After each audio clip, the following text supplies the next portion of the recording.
Welcome to Urban Teacher TV. My name is Mark, and today I'm going to be interviewing Ross McGill from Quinton Quinniston, Deputy Head Teacher, and also the most followed teacher on Twitter, Teacher Toolkit. Welcome Teacher Toolkit to Urban Teacher TV. And I'd love to hear about, who is Teacher Toolkit? Well, it's me. A lot of people think I'm a company or an organisation of several employees, but it's just myself. The name Teacher Toolkit was inspired. We're in a technology classroom. I'm a technology teacher. Yeah. So Toolkit made sense. Teacher Toolkit. When I first started Teacher Toolkit 5 years ago, when you need a Twitter ID. What, once it 5 years ago? 5 years ago. Well, I started tweeting 8 or 9 years ago when it first came out. But the Teacher Toolkit account I started about 2010. Awesome. And I just wanted to separate my professional Twitter from my personal, and I was looking for a new identity or a Twitter ID. And I know Paul McGuinness's book, The Teacher's Toolkit, was very popular. I thought about different names. The Teacher and Toolkit technology kind of made sense. So the Twitter name was there and I took it. I started off with a Keep Calm, Carry On as the background. Yeah. It started to get quite popular, so I thought, well, maybe copywriting things, being a designer by trade, I thought I've got to be careful of copyright if this goes anywhere in the future. Looking back now, I'd made the right decision. So I just converted a silly picture into a red background. That became the norm to try and keep with the Keep Calm, Carry On colour. And the red's kind of stuck, and the logo's changed over time, but the Teacher Toolkits remain the same. Every other platform I work on, so LinkedIn or whatever, I always use the Teacher Toolkit logo, so there's the consistency there. And this is awesome because I think many people online, and when they come across you, would love to hear who's that person behind the actual Twitter handle and also the blog. So we're going to definitely touch on that later, but you're a teacher first of all, and I'd love to hear a little bit about that in terms of... I've been teaching since I was 18. So I'm 41, so 23 years. Obviously, as a sixth form student, I wanted to get into teaching, and my head of design technology years ago said, why don't you give it a go and have a try? So when I had my free periods in sixth form, I'd go and teach a year 7 class. Loved it. So this was up north somewhere. Came down to London to do my Bachelor of Education, so a 4-year degree at Goldsmiths College back then. So studying design technology and secondary education. So there's a bit of theory involved, the Education Acts, all that kind of stuff. We had 4 teaching placements, learning my trade in lots of different schools all around South London. And that's how it started. So I was in the classroom pretty much from 18, and I was on my own as an NQT from 23. So what's been one of your most memorable moments in the classroom? I've actually put it in my new book, to be honest. It's one of those moments you never forget as an NQT, your first observation. It was an electronics lesson, everything set up, all the kids around the front. When you're doing a bit of soldering, it gets a bit smoky. So all the fumes, unbeknownst to me, a kid was already feeling pretty nauseous from that morning for whatever reason. So I think the fumes added to that. And just as I was about to solder the first few components, projectile vomit went all over the table, all over the components. It's like, right, what to do next? Opening the windows. I remember vaguely my tutor coming from behind the scenes, or a technician, and doors were open, kids were ushered away, and the demonstration was moved somewhere else. So that's a moment that you never forget as a newly qualified teacher. Because one of the things, as being a teacher myself, is that I'm really passionate when you teach a young person something, they go home and create and bring something in that actually just blows your mind, or you might see them a couple of years down the road saying, sir, that lesson that you've actually taught me has actually empowered my life. So definitely, I think that there's so many... There is. I mean, you get a lot of it, teaching long as I have, you get a lot of kids that get back in touch with you, and the young adults with their own kids or going into university and all sorts of stuff. So you get once you've done a couple of generations worth of teaching, you start to get real meaningful feedback, not just, oh sir, here's my homework, or it's proper life-changing events that they can really remember your ideologies or your philosophies or your kind of catchphrases, and they can recall it themselves in their own situations, and that's what makes the difference. I think one of the most embarrassing things for me is when you ask a young person to act you out in front of the class or act them out. I've not done that recently. That's when they kind of get into character. But I'd love to hear more about your blogs. What made you start writing blogs in the first place? Okay, I've been blogging for 15 years. And why have you been blogging? What's the... Well, I love ICT, I love the internet, so I think I started my own personal blog about travelling and things and where I was going, and it was essentially a postcard home in many ways, but you know, the internet was a different beast 15 years ago. It was much slower. You'd wait a good 30 seconds to a minute for every page to load, you know, those days. Long story short, my son was born premature. He was born £1.9, 3 months early. I was an assistant head teacher at the time, facing redundancy.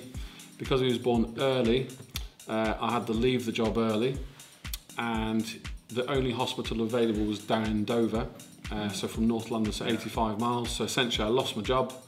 I then was a father with a premature child in a hospital for 85 days. By his bedside every day, life and death, trying to communicate with home with, you know, the reception inside hospitals was pretty poor, so, you know, trying to text home to my mother, updates.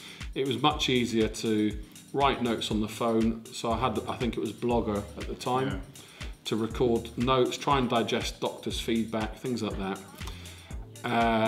And again, the long story short of that was that the blog became very popular because it was a communication channel to my family. But it became a very much a live story of a life and death, and probably an inspiring moment. So that blog hit 250,000 hits very quickly, and the back of my mind also knew that I didn't have a job anymore, and all I'd ever done was teach.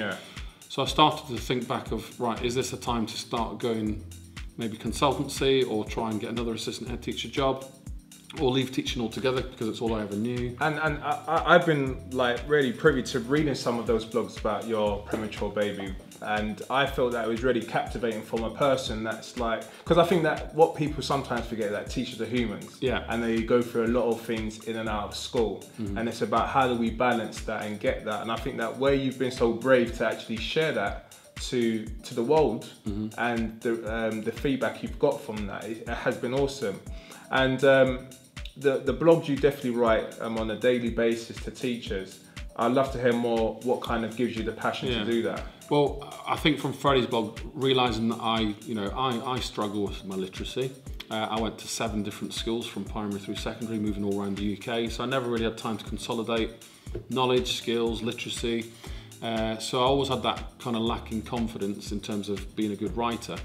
Knowing that the blog was popular, I then pursued trying to write for teaching. I won a Guardian Award for Teacher of the Year in London 2004, something like that. So I used that to get into writing for the Guardian Network, which was a startup at the time. That got popular. I started my blog, and then it's just snowballed from there, and it's kind of opened up, you know, 1,000 different doors. But the blogs that make me most satisfied, I guess, are the ones where I know I'm sharing things that work, and I'm essentially sharing resources with people all around the world that benefits their classrooms. They can use it, they can adapt it, they can give me feedback which enhances my practice, enhances my colleagues in my school that I work with. That's why I do it, that's the passion. I'm just sharing what I'm doing every day. So most popular question that I get when I come across you and I see the stuff that you're blogging and tweeting about is, how do you do it? How do you fit that in a day? What does an average day for Ross McGill look like? I've just actually published a blog this morning. See, look, you published a blog about I'm always asked, how do I do it? How do I manage my workload and my blogging? So I've actually shared a typical, how do I manage to blog so frequently despite having a huge workload as a teacher and also as a senior teacher. A typical day, I'm up at 6 a.m, 20 minutes into work. I'm at my desk 7:30 in the morning. 4-year-old in the morning, getting dressed ready for school. A lot of support from my wife to make sure that he gets to school safely and happily. So I'm at my desk, already planned for the day ahead, whether it's lessons, but also managing cover in the morning, the day ahead, so whatever's going on.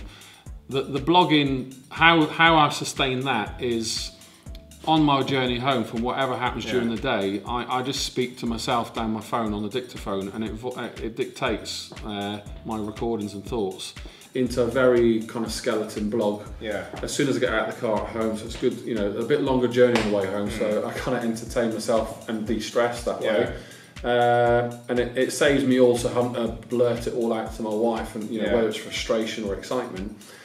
So it gives me a way to filter that.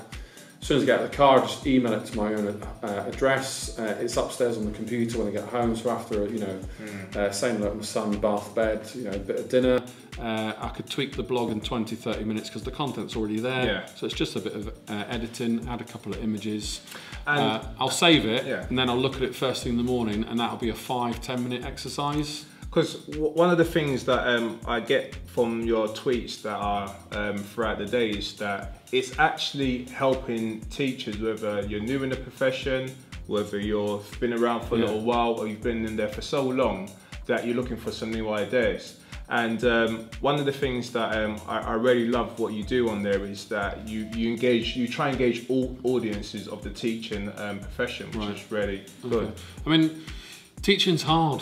It's really hard, and we won't get these practical ideas from the government, or you'll get a certain degree from university, but your tutors are not in the classroom, and they probably haven't been in the classroom for a number of years, and there's one or two practices that's still not in line with what we do, like lesson planning. You're still told to plan in detail, for example, whereas the 5-minute lesson planning, perfect example, it reduces time, it focuses on what's important, and it helps NQTs or any teacher just focus on what matters and get on with it. And it's those kind of practical ideas that that works, that you can appreciate or forget the value of them, and it's very easy after teaching so long that you can forget how important they are for other people.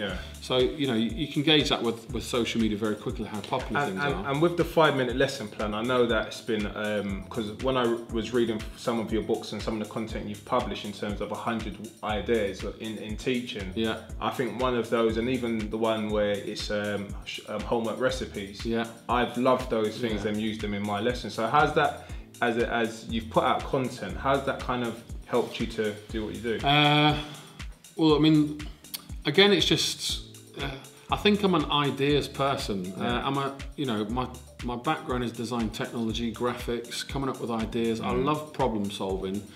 Growing up with my father, we used to buy these little gadget magazines. You'd order a couple of silly gadgets or back scratchers. So I kind of grew up around ideas generation. So I guess I've got that bug, but in the classroom. I like coming up with ideas. I hate taking a long time to do stuff, so I love cutting corners, and I love making things more practical and pragmatic and quicker for people.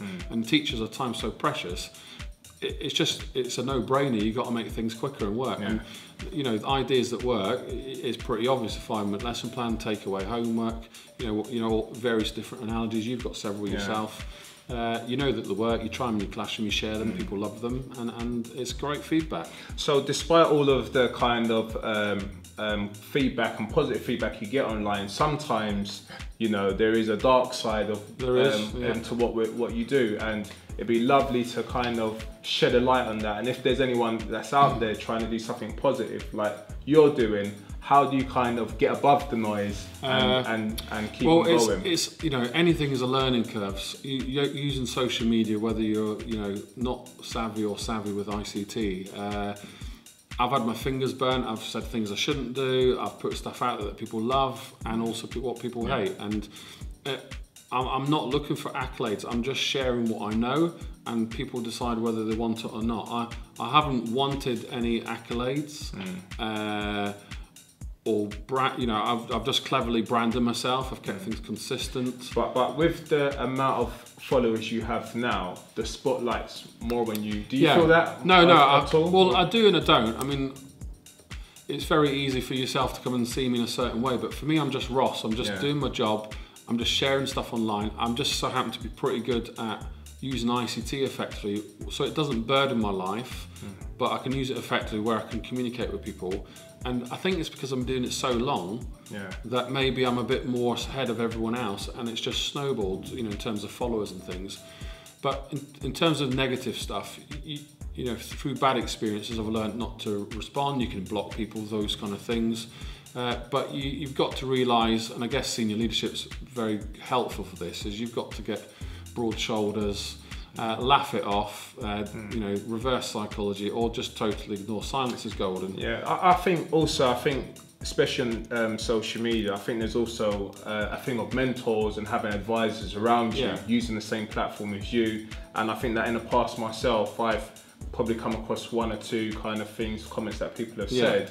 And it's about having those kind of wise voices like yourself. There is. I mean, I've written articles, I've read the comments, take it as feedback. I've published other articles and said I'm not going to read the comments, and I don't. And sometimes ignorance is bliss. The best advice: don't read the comments. Ignore trolls who want to define them that way. Block or mute, and just carry on, because at the end of the day, the statistics speak for themselves. You can't please everybody. We're all different, and we're all entitled to our own opinions.